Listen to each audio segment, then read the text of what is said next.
everyone, I hope you're doing well. Today's going to be another adventurous day with Hot Chocolate Festival locations that we're going to go and check out.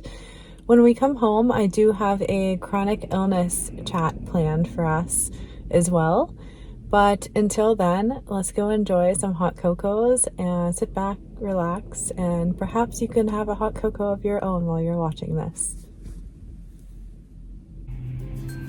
I just made it to Good Bread, so let's go in and check it out.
The lady in here handed me a cookie because she said that I waited too long, and I thought that was absolutely sweet.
I have the heat blasting because it's freezing outside, but we are going to go to our next location, which is Tops Pizza South.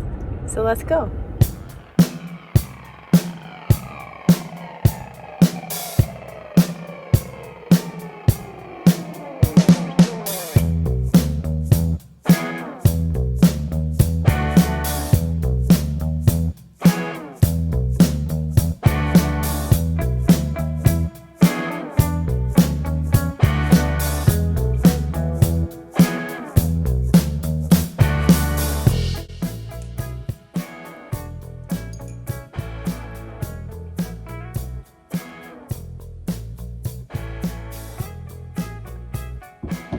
just got home. I had so much sugar today. I'm sweet enough. I almost exploded.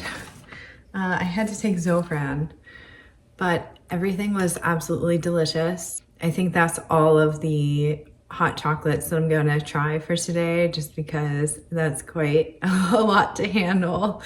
But it was so much fun, and I'm so glad you guys came along with me. If you want to see a particular location, please write it in the comments below, and I will go ahead and bring you along with me and we can check it out together. The discussion that I was mentioning earlier is all about chronic illness, but most people understand what chronic illness is and what it means. However, there is a disconnection when it comes to life-changing, progressive, more severe illnesses that come along with comorbidities and complications, the ones that force you to adapt to daily living, the ones that force you to lose your jobs over time and not be able to go back. I know there's a few people who had chronic illnesses, or still do, who went to work and then they couldn't work for a year.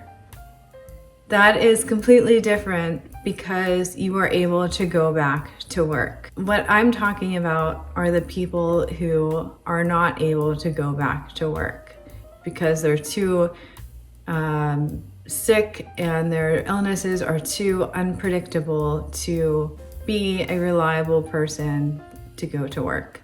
If you are one of those people and you still want to work, but your body is like, F you, you're not going back, I would definitely look into volunteer work. It's something that I do as well. I work with a company called the Oli Foundation, and we help people with feeding tubes and lines and stuff like that, and it's a really cool thing to get into. I know Canada also has a feeding tube organization. I need to look more into that because I was thinking about signing up with them as well. But it really helps you help the people who understand you and you understand them, and you can be an incredible source of assistance and information and support for those people. Titus is really going at it. Let me pick him up for a second. You don't worry, you have your online presence. He was just fed, so I think he just wants to be on the camera, to be honest with you. He knows when I'm vlogging, and he always makes sure that he is in the room while I'm vlogging. And now he's purring. See, this is what he wanted. But anyway, getting back on track. No matter who you are, never let anyone disturb your inner peace. It's so not worth it. And you are so much more than that. And yeah, let's get into it, shall we? Love and compassion are necessities, not luxuries. Without them, humanity cannot survive. Dalai Lama. Well, let's talk a little bit about what compassion is not. Compassion is not speaking in a judgmental and condescending fashion, giving unsolicited advice, ignoring boundaries, trying to silence someone, one-upping the other person, or being resentful. What compassion is, it's speaking with kindness and warmth, having empathy and listening, being respectful of set boundaries, being accepting, asking what you can do to help, and finding ways to enjoy life together. I also have another chart all about self-compassion, so let's check it out. A few examples of self-compassion are health maintenance, being proactive rather than reactive and focusing on things you can control, taking responsibility for ourselves. This can include taking medications, pain management, exercising, healthy dieting, and getting enough sleep. Practicing gratitude and mindfulness, seeing a therapist or licensed counselor, speaking to yourself using kind-hearted words. Staying away from negative and toxic people, finding supportive people, accepting and finding ways to adapt, celebrating all the small wins.